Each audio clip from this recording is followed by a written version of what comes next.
Hi, everybody. Welcome to another episode of Yellow Ropes Forever, the NXT rundown. I feel like I don't always need that subtitle, but I'm using it. It's fine. Retaining a little bit of the old show. My name is Sondra.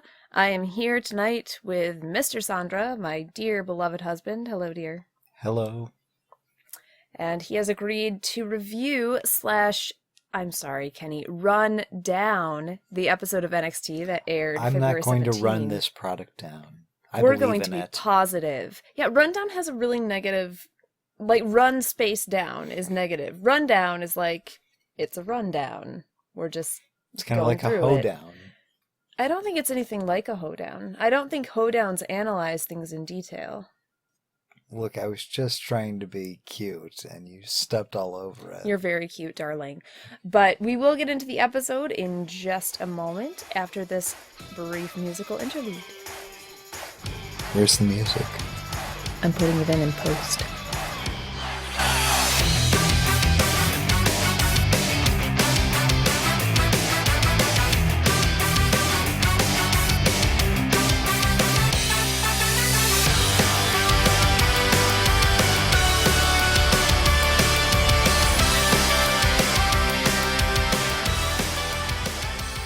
And we're back.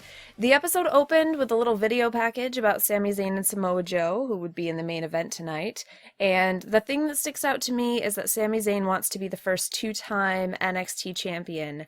And that was my dream for Sami Zayn. That was my dream for Sami Zayn so much when he lost the belt to Kevin Owens.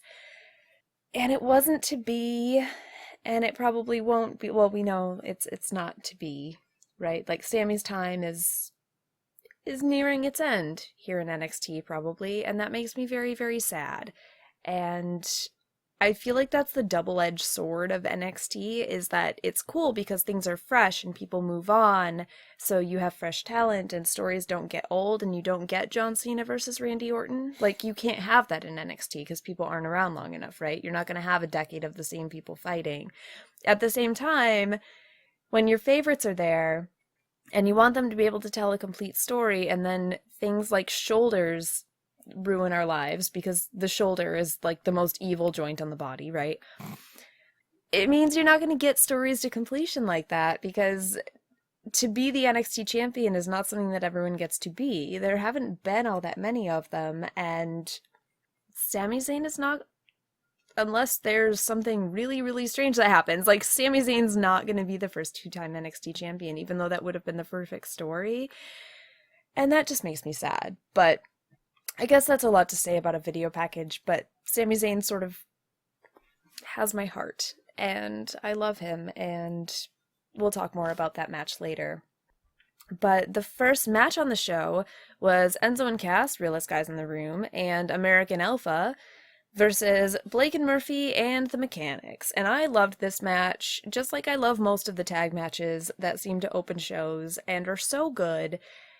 And the tag division is awesome in NXT now. And that's not something I thought I would say. Like, last year at this time, would I have said the tag team division in NXT was good? No, I wouldn't have at all, because the tag team division was shite. And it had been shite for the entire duration of NXT. But it's very fun to see these four teams getting together, having a fun match. There's no consequence here. There's really nothing on the line. There's not that much going on. I mean, the tag champs are in the match. But I think it was really fun. I think it featured everyone really well. And I saw you taking more notes on this match than I have, because those are most of the notes on the match that I have. But what stuck out to you in particular? Did you like it? Did you not? I took so many notes because I hated it so much. Well, you paused it every, minute to take more notes, so it took an hour to watch this match. As I was explaining before we started, I go over these things like the Zapruder film before the fact, but I don't really necessarily use all the detailed notes when I'm speaking, because, frankly, me recapping the match move by move is just going to bore the hell out of people. Yeah, just watch the match. Exactly. Suffice it to say, I really did enjoy the match quite a bit. And yeah, it's an 8-man tag, so I guess the only thing that was missing was Teddy Long. But, well, I mean, the match was made before the show, though. Yeah, that's true. So it wasn't a tag team match because someone came out and attacked someone else. It was just this is a match that's happening. I mean, there was a promo on it to set up the week before. A great promo, by the way. It was really fantastic. Well, I'm coming in ignorant of last week, so I don't know about that. Yeah, Enzo and Cass and Jason Jordan and Chad Gable had a promo all together, all at once. And they all work well together, as we see in the match. But what stood out to me in the match was how well Gable did, because he was the one who spent the most time in the match, getting worked over by pretty much all the bad guys, but a lot Dawson, who is my favorite. I think we've established that on prior shows. He's so good. And Gable's so good. But yeah, even at one point, I was flipping through the notes again because I didn't want to go through everything step by step. Even at one point, Alexa is screaming, "Give up, Gable!" I forget exactly what's going on. Oh yeah, she point, was yelling the whole match. She didn't get super involved in it, which I thought was nice. I thought it was nice that we got to just see the guys in action. She wasn't interfering, but she was one more factor. She was just being an evil little sprite on the outside. And it was very cool to see just how well all these teams work together, because they are a very strong tag division now, as you were saying. Yeah, the division is strong, and this isn't even all the tag teams in the division, because the Hype Bros weren't in this match. Oh, fuck off. Which, that would have ruined the match, right? Because they exist, and that's a problem. Mentioning the Hype Bros, you're just trying to kill my But mood. the Vaudevillains weren't in this match either. So that's 6 tag teams. True. In the division, in NXT, when we have just a 1-hour show every week. And there aren't that many tag teams on the main roster right now, are there? There's a decent number if you count the ones that operate for the most part on the B shows. But, I mean, I'm just trying to think, because there's the Matadors, there's the Dudleys, the Wyatts, the New Day, the Usos, fucking hell. The Lucha Dragons. Are there more? I've got 9, at least. On the main roster? Yeah. Huh. This whole tangent's not really useful, but... I think it's just interesting that you have them written down, because this isn't something that we discussed beforehand. No, I was thinking about a tag team tournament. That's why I had them written down. Oh. Well, those people aren't all on the main roster. This is a tangent. I would call them up to the main roster. Yeah, but that's cheating. Oh, the Social Outcasts. How could I forget them?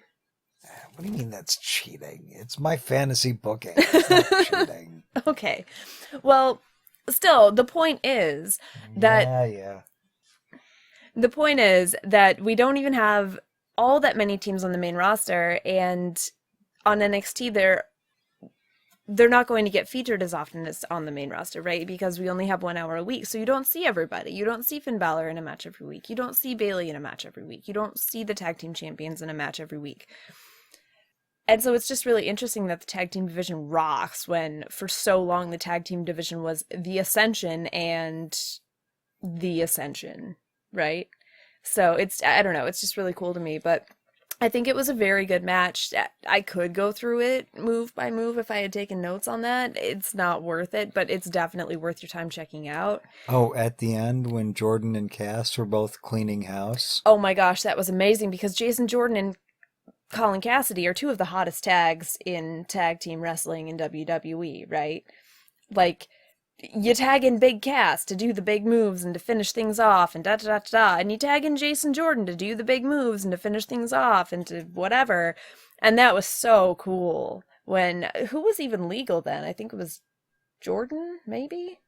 I can't even remember who was legal, but when they were clearing house of the bad guys, the good guys were kicking the bad guys out the ring, and Jason Jordan pulls the straps down, and Colin Cassidy is looking on fire, and they just go, ah, and they face off in the ring, and they do this, like, caveman, rah, we're big, and we're men thing that probably the vaudevillains should be doing instead of just glaring at cameras and not really making us aware of their intentions.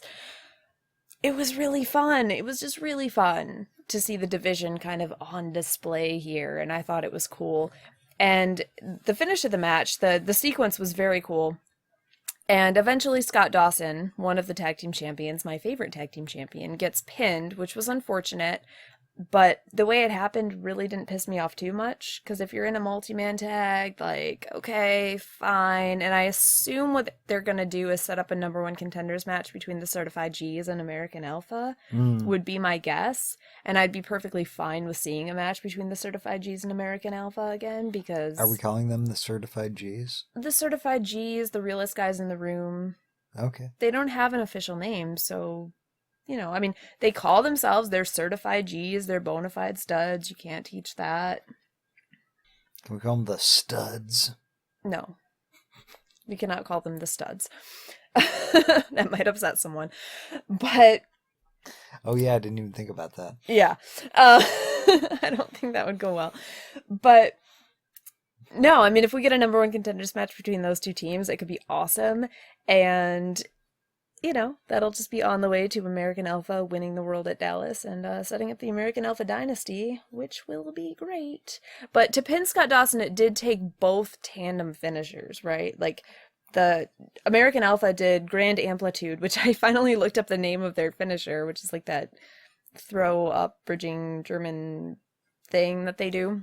Grand Amplitude, and then the pin was broken up, and then Enzo and Cass hit, you know, Flying Enzo or the rocket launcher or whatever to win. So they got the win. I don't know. I thought it was really, really fun match. It was. And after that, we had Deonna Purrazzo talking to Alex Reyes. Deonna Purrazzo, who doesn't actually work for the company, she did have a tryout recently, the same tryout where John Skyler and Corey Hollis had a tryout. Deonna Purrazzo also got a tryout. So I could see her as someone who works for the company eventually. I think she's fairly decent. You know, I haven't seen anything of hers other than NXT stuff. I haven't watched her in TNA because I haven't watched TNA. And I just haven't really seen much of her, but I think she's all right. You know, she's not super great at speaking, but this was a fine enough interview. Alex Reyes asked her about her previous match with Asuka and how she got knocked out, because she got knocked out with that roundhouse kick. And, you know, she's facing her again, and she says something about getting knocked out was the best experience for her, like one of the best things that could have happened to her because it was a learning experience. And she's like, this is NXT, and you have to be ready for everything. And then we get... Enter Dana Boobs and Emma to come and talk to Deonna and try to dress her down. And what color even is Dana trying to be today? I was gonna say, is she trying to be a golden girl today? Because her hair don't looks gray know. to me. Well, no, her hair is always, she dyes it platinum, you see. But it looked grayish. Oh no, it always especially looks gray. today. I think it didn't help that she had so many layers of tanner on that Oh, shit. the contrast, and then the gold dress against the, you know, I mean, she's more orange than Christian, and Yeah. with the silver platinum hair and all the makeup and all the land, and I love Dana Boobs so much with all of my heart. But, I mean, she was talking about, I don't know. I think my notes say specifically, Dana and Emma crashing the segment, talking crazy as usual. Because, yeah, something about them running NXT. Oh, yeah, because Dana says a learning That's some experience. Trump-level delusion right there. That is some Trump-level delusion. You haven't learned anything about respect. We run NXT. And then Emma says, have you been living under a rock or something? And Yeah. And they're like, Yep. well, by the looks of her, she has. And, you know, and then Dana says, when Asuka beat us, she was lucky. And Emma's like, keyword, luck. Even Michael Jordan had an off day now and then. Now, why is Emma referencing Michael Jordan? I don't know. Like, it's just They're weird. but kind of funny. I love so. them. I love them so much. The point of it is that they're telling Deonna that she will need lots of luck if she's going to beat Asuka, because... Which is true. Which is true. She would need a lot of luck to beat Asuka. Maybe if some part of the set fell on Asuka, she might win, but, you know. I don't even think then. I think Asuka would just kick the set and then win the match against both Deonna and the set. And weirdly, as soon as the match begins, she starts kicking Deonna. Well, of course Asuka she starts does. kicking Deonna. She goes for the roundhouse almost right away, which was cool because, again, it's a callback, right? Like, Deonna Purrazzo's role in their previous match was to get kicked by that kick so that when Asuka fought Emma, I believe, when Asuka went for the roundhouse kick, you go, ooh, that was that thing that knocked that girl out that one time.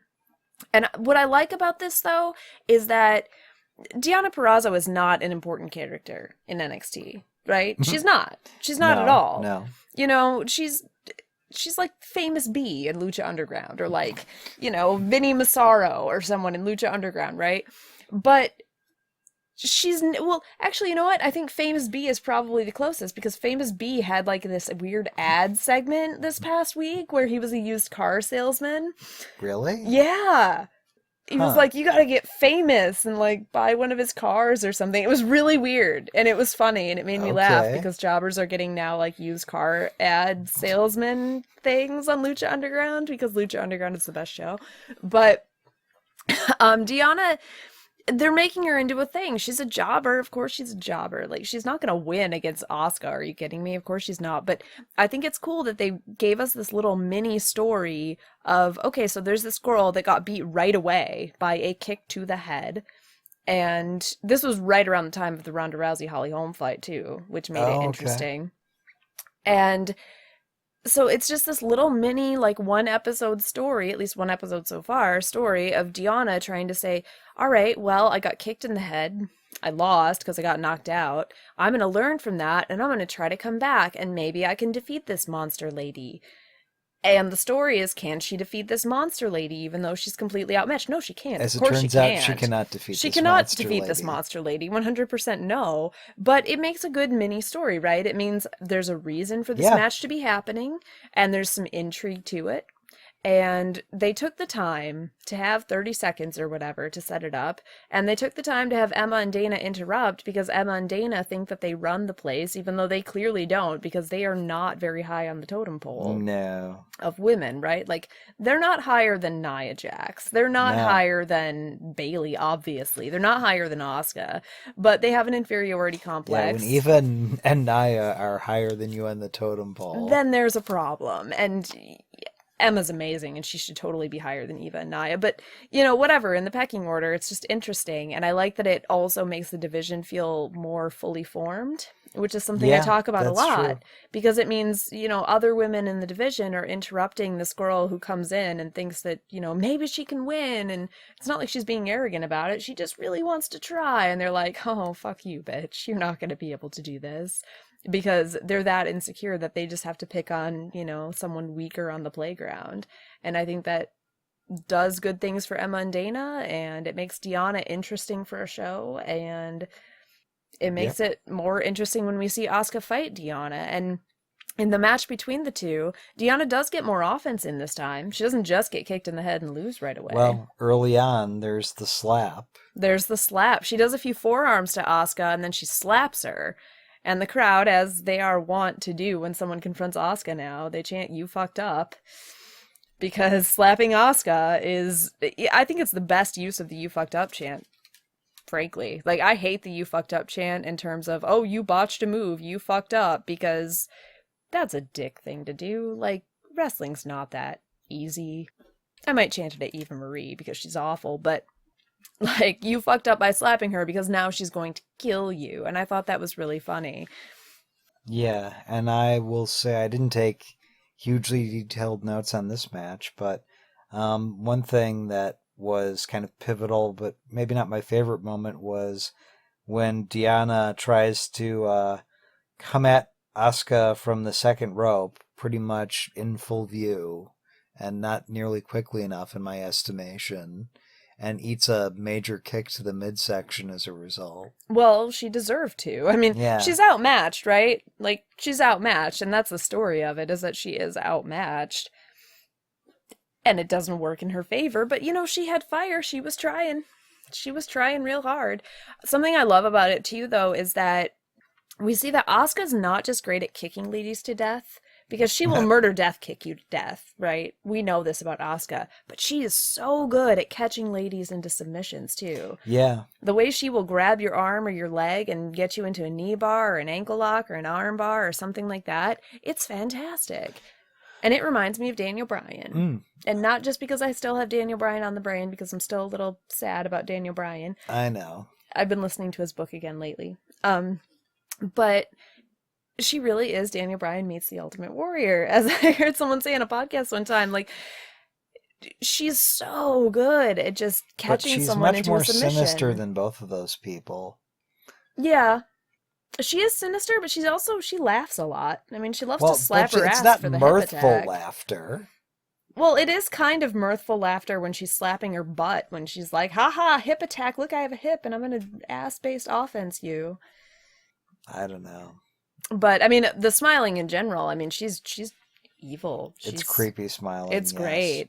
And it's not evil like heel evil. It's just, oh, yeah, no, I'm going to kill you. And she kills you. And that's what happens. And she does beat Deonna with the roundhouse kick again. But she actually pins her this time.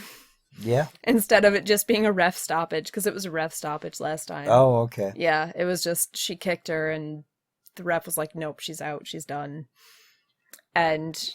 Well, and it wasn't just kicks this time, too. I don't remember where, I don't know if I saw the episode where they last fought, but there wasn't much to it. She had some sweet back fists to Deonna right before the final kick. And yeah, that's true. It was like she was softening up that area of her neck before she kicked her to finish her off. I really loved this. I loved it a lot. No, it was a nice little match. Like you said, we knew it wasn't, the plucky underdog was not going to come out on top this time. But it was a fun little effort. It was a fun little effort. And we got to see Asuka being her intimidating badass self. And we know that we're going somewhere with this character, as we see in the show. So yeah, which is so cool. And I mean, even though this was Asuka squashes a jobber again, right? But it's just so much more interesting when they take the time to make it an interesting little mini one episode story instead of just, I'm going to come out here and beat a lady. And I think that's what I liked about it so much. I liked this better than most of the other matches on the show, just because, I don't know, it highlighted cool things about them paying attention to detail and taking the time to make me care about stuff, which sometimes NXT lately seems a little more paint by numbers than I like, but they put a little more effort into this, and I appreciate it. And also, I just love Asuka, and I think she's very special. And I think she's a very special talent for them to have because she's very different to anything we've seen before. She is. And I think it's cool. It makes me excited. It makes me really excited for things that could be coming up. Oh, yeah. So after that, we got the recap of last week's title match between Bayley and Carmella, with Nia and Eva attacking Bayley and Carmella and being run off by Asuka, who stroked Bayley's title belt with a look, a very, I don't know, meaningful look, like, hey, maybe I want that sometime. And then Nia and Eva talked to the camera, and I don't think it went that poorly, all things considered. I don't know how you felt about it. My notes were pretty succinct. Basically, I feel that this warning may in fact backfire on them. I feel like it might. That's true. But other than that, no, I didn't have a huge problem with it, even though, you know, how I feel about Eva generally. I think this might be the best speaking that either of them has ever done. Don't get me wrong, it wasn't great. It really wasn't great. Pronunciation is still just interesting. But Eva said, last week on NXT, we made a statement when we attacked Bayley and Carmella after their title match. And then Nia says, and it was perfectly justified, because if I would have been cleared to compete in the Battle Royal, I would have been #1 contender. I know it, Carmella knows it, and the future ex-champion Bayley knows it. Which I think is funny, because she wasn't cleared to compete because she got choked out by Bayley, and apparently that keeps you out of action for like 3 weeks now. Losing via guillotine choke. Oh. That's why she wasn't medically cleared. Okay. Yeah. I don't know if anybody else remembers that. I do. I thought it was funny. And what I think is cool about this, though, too, I love the Eva and Nia dynamic. I really do. For some reason, it just works for me. But as Nia says, if she were cleared to compete, she'd be number one contender. Eva gives her just the slightest sideways glance because Eva's not capable of that much facial movement. But like she sort of does look at her a little bit, but she doesn't make a thing of it because she's not going to rock the boat here. But it's like, yeah, no, I was the one who almost won because Eva was second to last. Like Eva was waiting on the outside of the ring, and she threw out Asuka, I think, to almost become number one contender, but then Carmella was also taking a nap on the outside of the ring and came in and eliminated Eva. So Eva's like, I'm not really going to agree with you, but I'm also not going to say anything. So good thing you weren't medically cleared, right? And, you know, as for Asuka, she needs to stay out of our business. Plain and simple, says Eva. And then Nia says, or else she's going to end up like the rest of the Divas division. Broken. And then Eva blows a kiss to the camera. And it was short and it was succinct. Yeah. And, you know, probably one of the best promos they've ever given, so good on them. And then they do announce that next week we're getting Nia Jax and Eva Marie versus Baymella, and that should be pretty interesting. Sure, that'll be a perfectly adequate tag match. You know, it should be fun, maybe. We'll see. After that, we get the Perfect 10. Ty Dillinger. Who you are weirdly obsessed I with. love him because he is a perfect 10. Well, You can tell because he does 10 with his hands and also has a sign that says 10, which means he's a perfect 10 because he told us so. I think I picked up on that. Yeah. I may have noticed that. He's a perfect 10. That's all the gimmick is. That's all there is to it. And that's why you love it so much. And that's why I love it so much. It's simple. It's easy. I can do 10 with my hands. You're so weird. You married me twice. I know. And, you know, I like that it's not complicated. He's like, I am a 10. And he's very excited about it. And he's very excited vehement about it. He is. Oh, what I'm less Consider vehement that Emma about is one of my favorites, and all she did for a long time was, I like to dance but cannot dance. And she did a thing with her arms. Now, if Ty Dillinger is exciting, his opponent is the opposite of exciting. Now, I'm sort of into unhinged Alex Riley just because it's one of those head-shaking, like, oh, what even, Alex Riley? Boy. What Rage. even? No, it doesn't even say rage on his Tron anymore, though. What does it say now? Nothing. Give up. It just, yeah, it should say resign give up. yourself to this. I know. No, it's just like terrible. It just says Alex Riley and then has like Matrixy stuff going on. I don't know. Like, it's not good.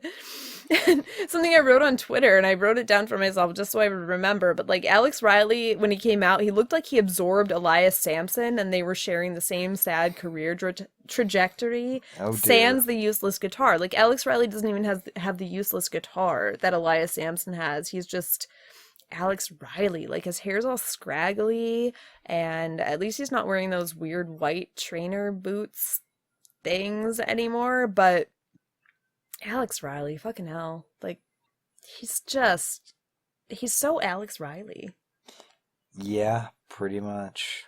What did I write about this match even? Oh, yeah. During this match, did you notice Riley screaming? I thought he was screaming numbers at random intervals. He was. I didn't quite understand what that was about. Did you I get think that? he's rating Ty Dillinger. But what scale is he rating him on? I assume 10? But no, I did notice it the second time. Oh, is that a clever joke on Riley's part that we didn't get until now? Yeah, I think so, because I think, like, he did a move to Ty or, like, countered something, and he goes, 1! And then I think he had him in the corner or something, was hitting him, and then goes, 5. Well. Like, he's rating him out of 10. Maybe Alex Riley's an underappreciated comedic genius because I think Alex Riley is better than we think he is, but he's so shit because he's Alex Riley. So there's that to consider. Yeah, I didn't take many notes because there wasn't much to say other than the early extraneous celebrating where Dillinger does the cartwheel in the 10 hands. And the cartwheel is so bad. The funny thing is that I'm a big fan of gymnastics, and that cartwheel is terrible, right? Like, his legs are completely bent. It's not even, it's barely a cartwheel, but it's 10 because it's Ty Dillinger, so I don't even care.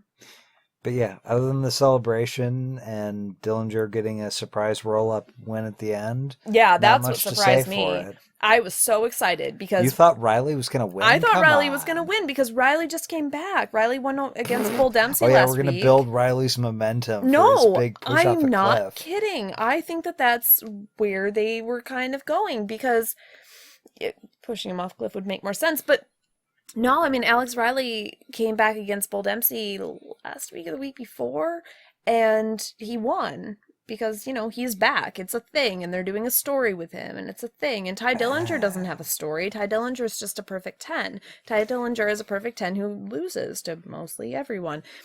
And so I expected Ty Dillinger to be Alex Riley's victim. Just like when Summer Rae came out on Raw, I expected, oh, Summer Rae's wrestling. That's so exciting. Oh, she's wrestling Paige. Like, but it's really nice that she's going to get a match on TV. Like, I hope it goes at least 3 minutes. And then Summer Rae beat Paige. This is how excited I was when Ty Dillinger beat Alex Riley. I was stoked. I was so excited. And so apparently maybe we're doing an Alex Riley losing angle, or maybe Alex Riley's going to be slotted into that Bull Dempsey spot. He's going to get rage fits? Rage fit? Sure, yeah, uh-huh. Well, he's already gassed to fuck. Who knows? But Ty Dillinger wins, and it was awesome, and I love it. And the thing I noticed during the match, like on commentary and everything, first of all, I thought it was really funny when Corey Graves said, he's in there with a perfect 10. We're talking about Ty Dillinger, a perfect 10, and we're talking about Alex Riley, a guy who retweets compliments, which is the best way to sum up Alex Riley because it's so true, right? That is a little too mean almost. Almost, but not quite, because it's real true. But also, they're really hammering the point home, like, so hard that no one cares about Alex Riley. Nobody expected him to even be in the building when he came back. Like, nobody gives a shit that this guy is here. And I almost kind of wonder if that's the best way to go about things, because it's like Elias Samson being the drifter, right? Like, we don't know anything about him, and no one knows anything, and like, that doesn't make me care. Do you think they need a sketch where Alex Riley runs into Vince McMahon and McMahon says, "Who the hell are you?" And he'll be like, "I was with The Miz when he main evented WrestleMania." Because, The Miz is like all Alex Riley has to cling to nowadays. Pretty much. Gene's lackey forever. For life. Gene's lackey for life. Oh, Alex Riley. I shake my head at you. And I am slightly into unhinged Alex Riley, just in one of those, like, shake my head pity kind of ways. But, it is what it is. After that, Alex Reyes, not Alex Riley, but Alex Reyes, talks to a slightly less staccato this week Finn Bálor, but he's still king of exposition. Alex asks Finn if he has a prediction for the match tonight between Samoa Joe and Sami Zayn as to who's going to become the number one contender. And Finn, instead of answering the question right away, just says first he has to tip his hat to Apollo Crews because he was a worthy competitor last week. And then says something about tonight, both men will be willing to go to hell and back for this. This is the NXT Championship, blah, blah, blah. It's really important because it is. I'm not lying about that. It's just king of exposition. Sami Zayn knows what it takes to be NXT champion, and Finn found out firsthand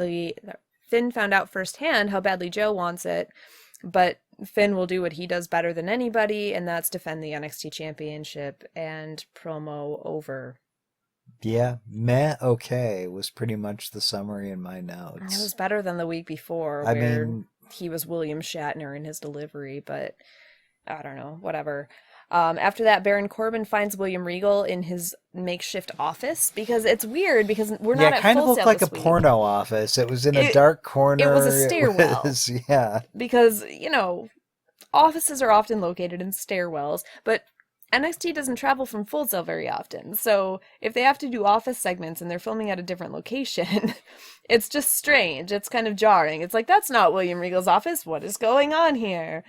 I don't know. But Baron Corbin finds William Regal and tells him it's not too late to make the right decision. If the number one contenders match is going to be restarted, then William Regal should put Baron Corbin in the match because Baron Corbin is delusional. And William Regal's like, no, you lost the match before. Like, the only sure thing, like he said last week, was that you tapped out. You know, you lost. Sami and Joe have some beef here, but you're the one that tapped. You're the one that lost the match for sure. You're done. Then Baron Corbin says, well, I'm the type of guy that believes in an eye for an eye, especially when it comes to stealing. What does that mean? I don't know. My notes say Corbin makes vague threats, Yeah. which pretty much sums it up, I I think. have no idea what that's even supposed to mean. In context, out of context, I have no idea. Baron Corbin, I think the best I can come up with is that Baron Corbin doesn't understand how the world works and also doesn't understand words. And so he just says things, and that's what happens. And it's weird, though, because it almost seems like he's threatening William Regal. And it seems like it would be to set up like Baron Corbin versus William Regal or something, which isn't going to happen. No, it's not going to happen because William Regal's done. Like, William Regal's neck surgery effectively ended his career. And, you know, if William Regal didn't come out of retirement to wrestle Tyler Breeze, or if William Regal especially didn't come out of retirement to wrestle Kevin Owens when they had so much shit going on before. Good point, yeah. He's not going to wrestle Baron Corbin. It just seemed really strange for him to be threatening Regal in such a manner, because this is kind of like when Tyler would visit Regal in his office and be like, hey, so I want someone important to face, right? But it's Baron Corbin. Like, part of me just wants this to go full NXT redemption. It's Baron Corbin. But it's Baron Corbin. Like, I just wanted to go full NXT redemption, like with kidnapping. Like, I want him to kidnap William Regal with chloroform. Why doesn't Baron Corbin have chloroform? Why doesn't he have chloroform? But seriously, when you think about it, wouldn't Baron Corbin be the perfect Johnny Curtis 2.0? He could get weird. I'd rather just have regular Johnny Curtis back.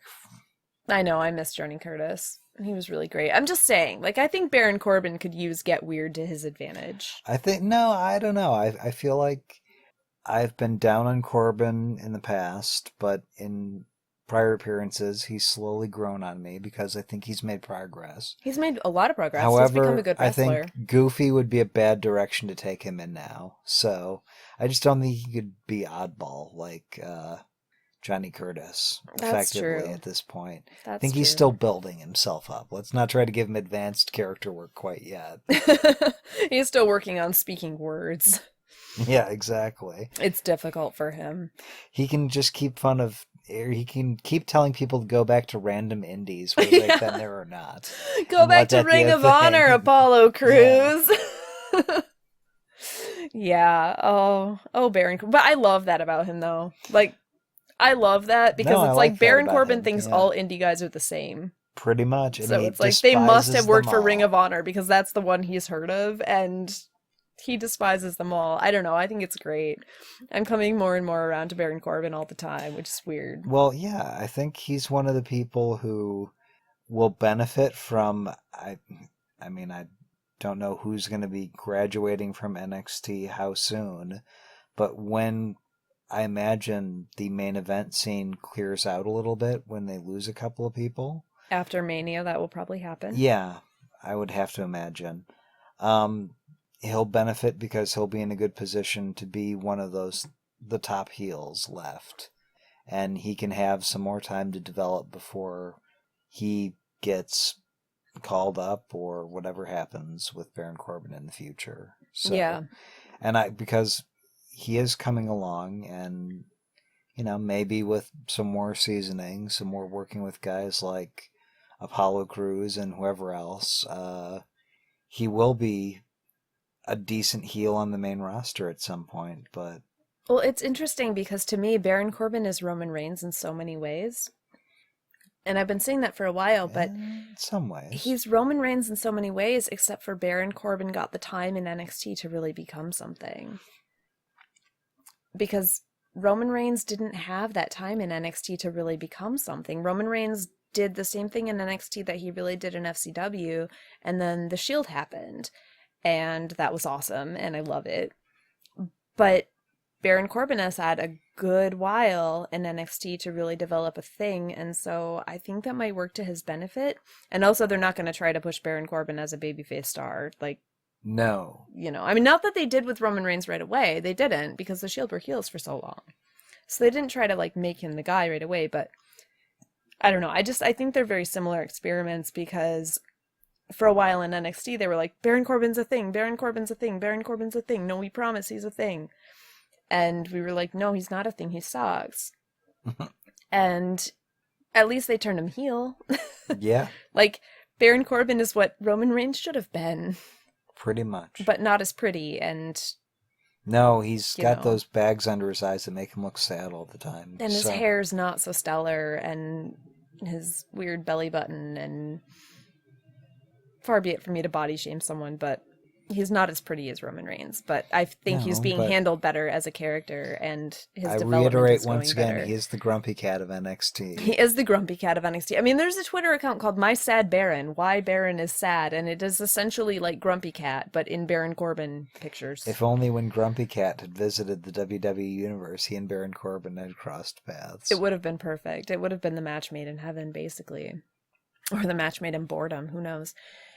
But the main event of the evening was Sami Zayn versus Samoa Joe for the number one contendership. If you forgot from the hype package at the beginning of the show. And the interviews in the middle of the show. Yeah. But it's a big deal. I like when they thread it through the show. They're building to the number one contendership match. I think it's cool. And it's a good match. And it's a good match. It's a really good match. Something that caught me right off the bat on commentary, Finn Balor's been champion for 228 days as of this episode. I didn't realize it had been that long. It's been a while. It's been since July 4. Yeah. Because I remember Beast in the East was July 4, just because it was a holiday, so, I prefer that he not pass Adrian Neville's record. What's Neville's record? 487, or not 400, duh. 400. 287 days. 287, because Bo Dallas was 280. Okay. And Adrian Neville passed Bo Dallas by 7 days. And I prefer that Finn Balor not pass Adrian Neville's record, because Adrian Neville doesn't have much to cling to at this point. And being the longest reigning NXT champion is a thing that he can say he was. I mean, that's more important than the fucking Slammy. Yeah, that's a good point. You know what I mean? So, yeah, and Finn Balor and Adrian Neville, character-wise and champion-wise, they actually have been very similar for me, because it took me a while to warm up to Adrian Neville as a thing instead of just like a guy that was good, but why do I care? I just really love Adrian Neville so much, and no one else. Like, a lot of people love him, but he's not getting a lot on the main roster, so I just kind of want him to still kind of have that accolade and to have someone else who is important. Like, if we get another Sami Zayn type, I think that would be cool. I just feel like the record should stand. I don't know. That's just... You sound like a baseball fan or something. Do Obsessed I? with old records standing. I don't know. I don't know enough about baseball to know about records and standing and stats. Baseball's insane with stats. I don't even understand. But yeah, it was a great match. I really, really liked it. I thought there were some really interesting near falls. Like, it could have gone either way. Yeah. And I know who comes out on top in this thing, but I didn't know that it wasn't going to be in this match, so I actually was surprised by the finish, weirdly enough. But I thought it was cool. I mean, Sammy almost gets on the Koji clutch, and like he gets the exploder suplex into the corner, but then Joe gets a sleeper on him, and Sammy is like out on his feet after Joe hits him or something, and Joe goes for the muscle buster. Sammy gets out. Sammy haluva kicks Samoa Joe. They fall onto one another.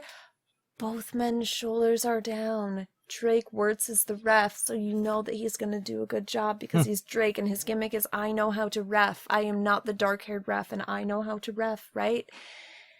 Both men's shoulders are down for the pin, which I did notice right away. Mm. And Sammy looks mostly on top of Joe. But if you notice, Joe's arm is sort of over Sammy's arm, and also one of his legs is sort of over Sammy's. So it's a draw. Drake looks at the situation, and he says both men's shoulders were down. It's a draw. William Regal's like, what's going on? I need a number one contender. Drake says, that's my decision. It's a draw. My gimmick is I know how to ref. So that's my decision. So again, we still don't have a number one contender, and I thought it was really interesting. Did anything about the match stick out to you, or what do you think about the whole thing in general? Well, I thought it was a very strong match. I was going to point out a couple things that I really liked in it. Let's see. One of the things I liked was when Joe was beating Sami up in the early going. He said, "You wanted this." He was taunting him. Mm-hmm. Wanted to point out Sami hitting the Blue Thunder Bomb on Loved it. Joe, which was Loved pretty it. impressive. I will never fail to pop for the Blue Thunder Bomb, especially on big opponents. It should be a finisher. I enjoyed there were some good slaps from Joe. He did the flurry of slaps thing that I really like. Yeah. It's just one of those Joe moves that I'm a fan of. Because you've seen a lot more Samoa Joe than I have. Yeah. Yeah, and the exploder suplex from Sami right after an enziguri Mm-hmm. to Sami from Joe. So It was so much back and forth. yeah, it was the ending was really it built up to a frenzy of action at the very end. So I thought it was well paced in that regard. It was. It was really well-paced match. That's a good point. And yeah, I mean, it was really cool. It was Sammy did the thing again, and he does this in big matches, right? Where someone will hit him in the head and someone will get him with a move, and he looks like he's out on his feet, and it never fails to make me think that he might be dying. And it never fails to make me think that the world might be over because Sami Zayn losing makes my world feel like it's over or something. Like, I know I was talking to Ellen Proven on Twitter and I think Tom Downey, and I said that, and I was just like, you know what? Wrestling is beautiful. Wrestling is beautiful because it makes me feel these things in just a match, right? Like, yeah, this is a big match with big stakes, but it's not at a pay-per-view. It's not at a big show. It's not, well, it's not the At a fucking big big show. Oh, show. no, it is not. It is so much better than that, but 10 more years. 10 more years. I do love the big show. This match with Ryback was so good in Columbus. But when wrestling just kind of makes me lose myself in it, which this did for a little while, even though I thought I knew the result, and I didn't. I know the result of the next one, apparently, but I love it. That's what I love about wrestling. I like when I can get lost in the moment. I can be like, you know what? Oh my gosh, like, I don't even care if I know all of the logic and everything. It's really cool. And Sami Zayn is one of those talents who can just draw me in and make me feel all of the feelings, all of them at once. And I go with it, and it's beautiful. And pro wrestling is wonderful, and it makes me love it. And I don't know, the decision to have it be a draw is interesting. It really does kind of reek of, okay, so we had to fill a lot of time building up to Dallas. And we started this way too early, building up a number one contender. And so we really have to pad it out here. And 2 weeks from this episode, we're getting a Sami Zayn versus Samoa Joe match. Okay. The final one, 2 out of 3 falls. And I'm really excited for that match. I really, really am. I think it's going to be crazy, and I think it's going to be great. Don't tell me who wins. I won't, because I'm not Kenny, and I don't ruin people's lives. But it could be interesting, and I don't know, like it. And I will say about the finish, it did look more like Sami Zayn had won than it looked like Joe had won, because Sami was more clearly covering Joe. The decision is valid. I mean, I will say, if I was going to make a mild criticism, the haluva kick looked a little weaker than maybe. It looked like he was, he didn't get all of it, maybe. But Maybe. I don't know. I didn't notice that. What I thought was interesting was that after the match, when Joe and Sami were both trying to celebrate, and then Drake was like, no. Like, Drake went to both of them and, like, lowered their arms as they were trying to celebrate, shook his head, and was like, no. You didn't win. And it was all very pronounced. But as Drake was talking to William Regal and explaining that his decision was a draw and he stands by it because, yeah, he made a decision because he's a ref and he's going to stand by it. Again, he's not dark-haired ref, who might be a lovely gentleman in real life, but I just have this grudge. But Sammy is coming up on one side and going, but I covered him. Like, you saw I covered him. Joe says, my back shoulder was up. My back shoulder was up. And I rewound, and I think his back shoulder might have been up. Ooh. So Joe might have maybe actually been right. Kind of. I don't know. Like, I don't know if his shoulder was up or if his arm was just up. It was hard to tell. And it was hard to tell from that camera angle, which was slightly different to where Drake was. Because Drake was more like on the diagonal or whatever, counting it. I don't know. There's all sorts of controversy. Yeah. But it's interesting. And it makes me want to watch the rest of it to see where it goes. And NXT hasn't been doing a lot of that lately. But I guess we're getting close enough to WrestleMania and to TakeOver Dallas that something might happen again sometime. We can hope. We can hope. And that makes me excited. So, yeah. I mean, overall, this non-finish I liked a lot more than the double submission, because if two people have a submission hold on someone, you should just break it up. Yeah. You're right. That does seem much more logical to just, no, you can't both have a submission on someone. You can't. That's not how it works. I don't know. I also have a grudge against that ref. But I don't know, that's all I have for this episode. Any final closing thoughts, comments for the people? No, it was pretty, it was a decent episode. Maybe not an episode that will go down in NXT history. No, it won't. There are a few of those already. But, I know them. Diverting enough to watch, but we are clearly kind of... We're in a rest hole. In neutral for a minute here. We love Headlock. Yeah. We love Headlock is how I would describe right now in NXT. But at least it was a fun episode. There was fun stuff to get you through. Deonna Purrazzo had a little mini story.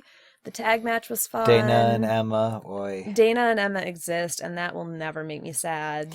Asuka continues kicking the hell out of people. Yeah, she does. And submitting them. Yeah. And doing the greatest knee bars. Like, I just love her. Joe continues to be awesome, if you ask me. So I agree that Joe is awesome, and it took me a while to get there. But yeah, I thought his mannerisms were great in the match, and he's someone who I'm wondering how long he's going to be in NXT as well, and I doubt it will be very long. And what they might do with him alternately, because I could see a lot of interesting possibilities, and who knows what's going to happen after WrestleMania. But I have no idea. I kind of just want WrestleMania to be done.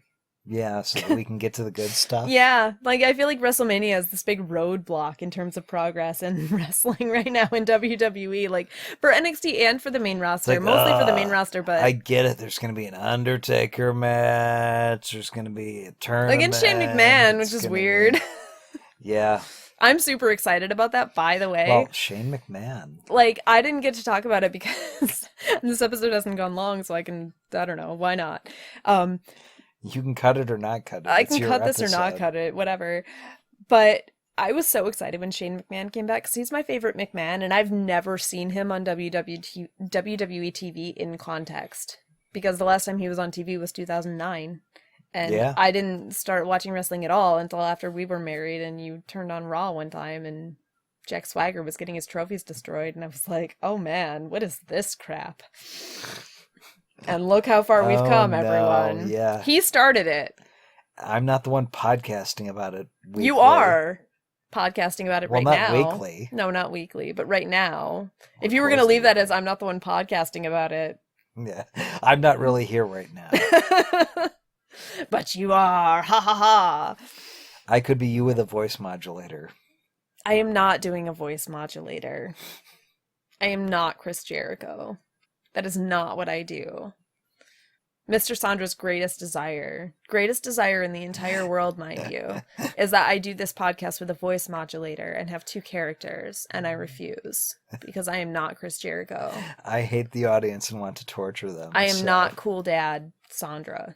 You need to start wearing a lot of scarves. I like scarves because they keep me warm. With cool designs from Hot Topic on them. No, his scarves look like those pajama pants I bought the day after Halloween on super clearance at Target for $1.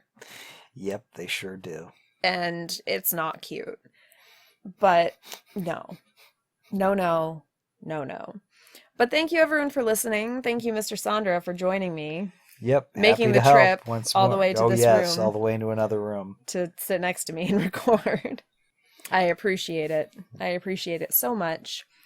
But feel free to let us know what you think of the episode. Leave comments on this video, like this video, comment on it, subscribe to it, share it if you thought it was awesome. Even if you didn't, like maybe share it anyway. I think it gets us higher up in YouTube rankings. I don't know how all that works. That's just what other people say.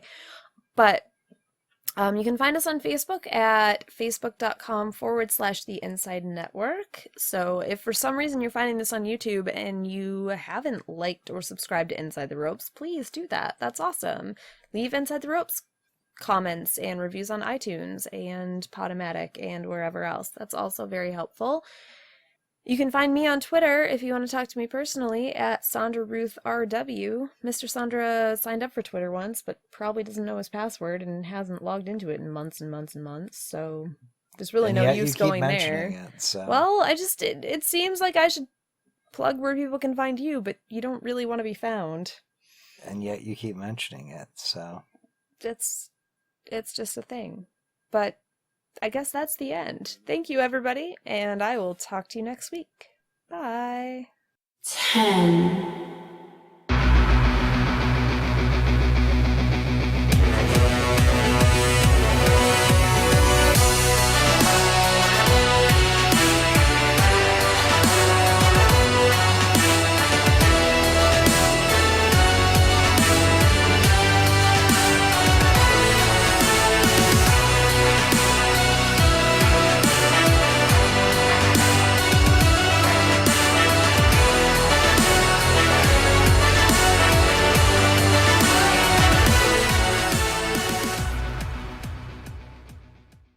Sound check. It's a sound check.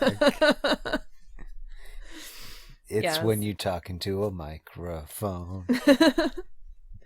Sound checks to the theme of the Flintstones are the best to check sound. Exactly.